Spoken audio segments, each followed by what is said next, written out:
ఆ పార్టీలో ఉన్నటువంటి ఎమ్మెల్యే క్యాండిడేట్లు కానీ లేదంటే ఇన్ఛార్జ్లు కానీ గెలిచిన 10 మంది ఎమ్మెల్యేలు కానీ వీళ్ళని వెళ్ళమని చెప్తా ఉన్నాడు తప్ప జగన్మోహన్ రెడ్డి రావట్లేదు. ఎందుకు వెనకడిగేశాడు జగన్మోహన్ రెడ్డి? ప్రజల్లో తిరుగుబాటు స్టార్ట్ అయింది. ఇవాళ జగన్మోహన్ రెడ్డికి ఎక్కడైనా సరే ఏ మీటింగ్ పెట్టినా ఎక్కడైనా కుర్రోళ్ళు గంజాయి బ్యాచ్ వీళ్ళు తప్పితే ఎవరు వచ్చి పెద్దరికంగా మాట్లాడేవాళ్ళు ఎవరు లేరు. వాళ్ళని నరుగుతాం వీళ్ళని నరుగుతాం అనేవాళ్ళు. ఇలా జగన్మోహన్ రెడ్డికి ఎక్స్ట్రా సెక్యూరిటీ ఇమ్మంటున్నాడు. దేనికి చంద్రబాబు నాయుడుకి ఏమి తీసుకోలేదుగా, జనంలో తిరిగాడు. నారా లోకేష్ యువకాలం అప్పుడు పోలీస్ పర్మిషన్ ఇవ్వలేదు, నుంచోడానికి స్టేజీలు కూడా ఇవ్వలేదు, స్టూల్ మీద ప్రచారం చేశాడు, ఆయన ముందుకు వచ్చాడు. ఇంకా ఇతనికి కూడా కావాల్సింది ఏంటి, అతను కూడా బయటకు వచ్చేమోను.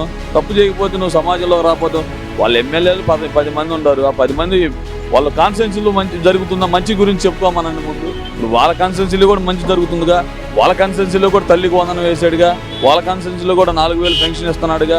ఇంకా వాళ్ళ కాన్స్టిట్యున్సీలో ఇంకేమైనా మెరుగైన పనులు కావాలంటే ముందు అక్కడ ఉన్న లోకల్ నాయకులను కలిస్తే వాళ్ళకు కూడా మంచి డెవలప్మెంట్ ఇస్తాడు.